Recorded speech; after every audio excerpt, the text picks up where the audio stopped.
Well, it looks like things got really interesting really fast. So, last time we left off, we were just about to fight against Hydra and Big Bad Bear. And as we got into things this time, well, it was not as long of a fight with Hydra as we had thought it would be. Namely because Commander Warmonger went through and he shot him so hard that he basically he one hit killed him. It was absolutely ridiculous because he rolled 12 on his shooting die, which was already 12. So of course that's an ace, and then he rolled another 12, and then on top of that he rolled an 11. So he got a hit with something like 10 raises, and when he rolled damage on it, he kind of shot him for like 53 damage, which was absolutely ridiculous and well beyond what the good doctor could handle in a single go. Shortly after that, we continued to fight with Big Bad Bear, and the remaining drones were absolutely destroyed by the berserking Slayer, who, well, he really lived up to his name and totally cleaned up, just totally trashing drone after drone left and right.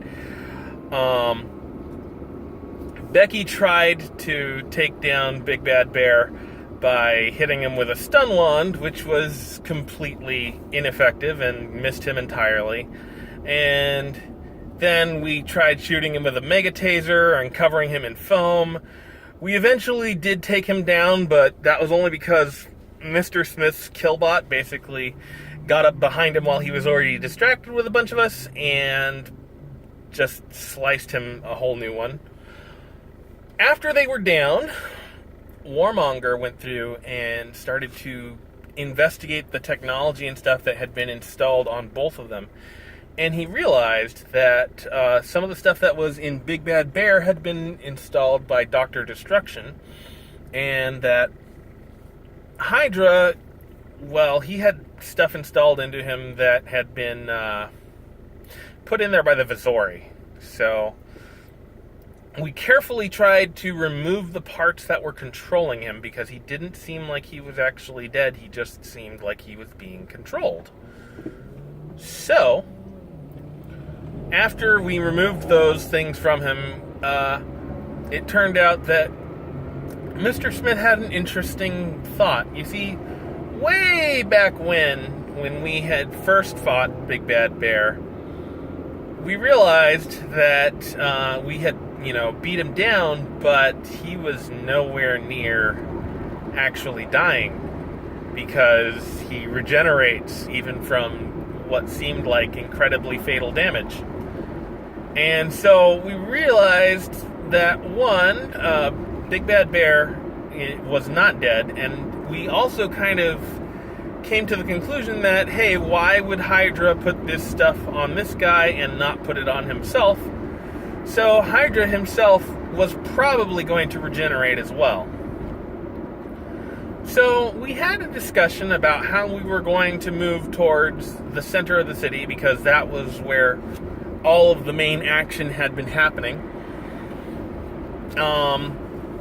While we were having this discussion, my minions finally arrived with all of the anti-gravity bikes and the APC that also has anti-grav and just kind of hovers around. And so after a great deal of discussion, you see, Warmonger wanted very much to just torch the bodies, but Vyers wasn't having that, because, quite frankly, he's not the type, well, he's heroic, and killing someone when they're already down, and when there's a chance of even dealing with them, it's just not within him. So, due to such, he requested to have Hydra and Big Bad Bear put onto his APC, which is Armored Personal Carrier, if you're not familiar with the term. And inside, we basically had them on a table covered in foam, and as we had them as such, we kind of continued on our way. While we were in transit, Big Bad Bear woke up and completely broke out of the foam without any trouble at all. Picked up Hydra and started moving out, and we decided, you know what, we're not going to fight with him. We opened the door to let him out.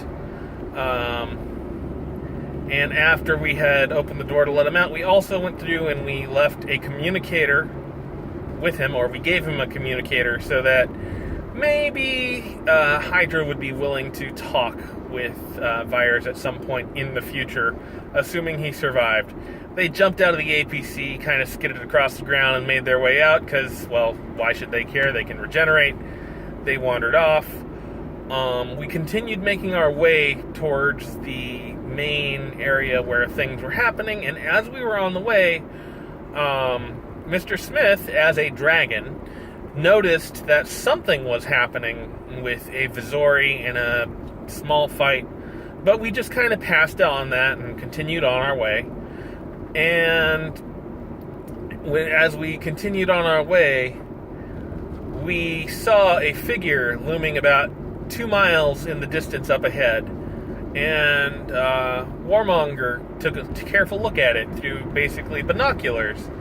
And when he took a look at that person, and took a while to stare at them through the binoculars, he realized that that was none other than Champion, the former greatest hero of the world, whom had been known to be nearly invincible until he was taken down by the Vizori.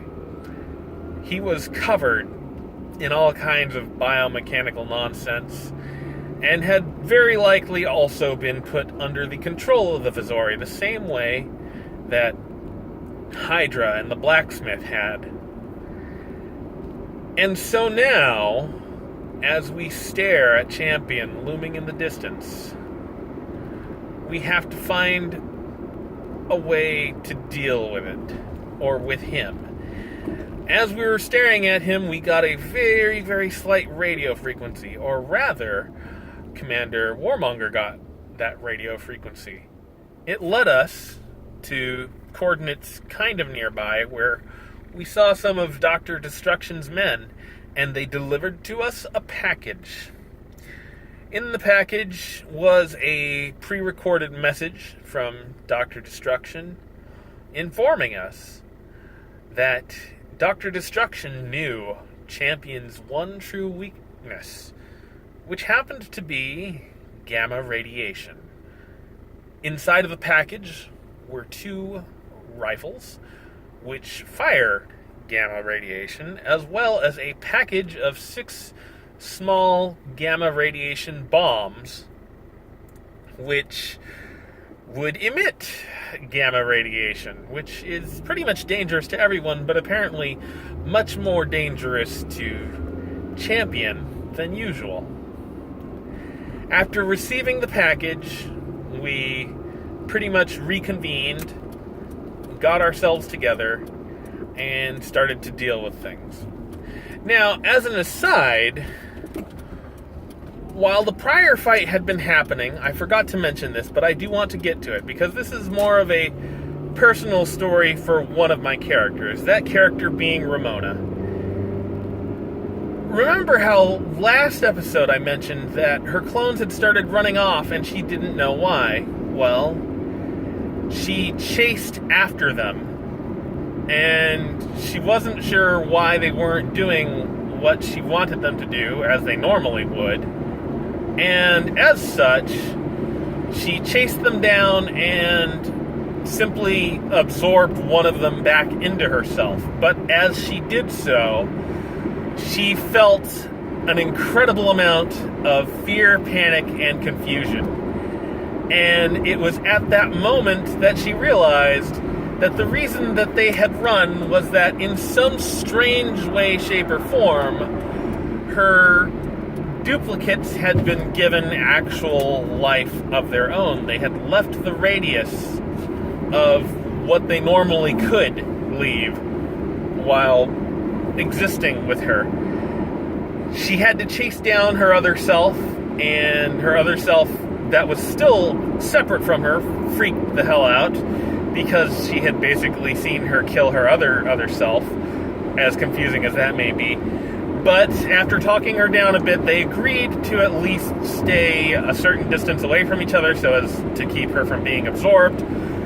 But then after a while of thinking about it, Ramona realized, wait a minute, I have a code of honor. She should probably have the same code of honor because she's technically still me, even though she's not. And so she agreed to not kill her, and, well, her other self knew that she wouldn't lie, so now she has a permanent copy of herself wandering around that has technically added to the party.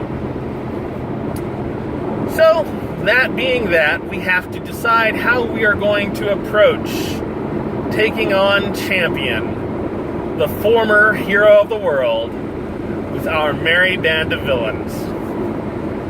I'm not sure how things are going to turn out, but it's very likely that the next session we have will probably wrap things up. Also, coming after this, I'm probably going to be playing in a D&D game, and I will basically make another series similar to this with that as well. So don't worry, the end of this campaign does not mean the end of these videos. There will be more. Until next time, enjoy yourselves and have yourselves a good one.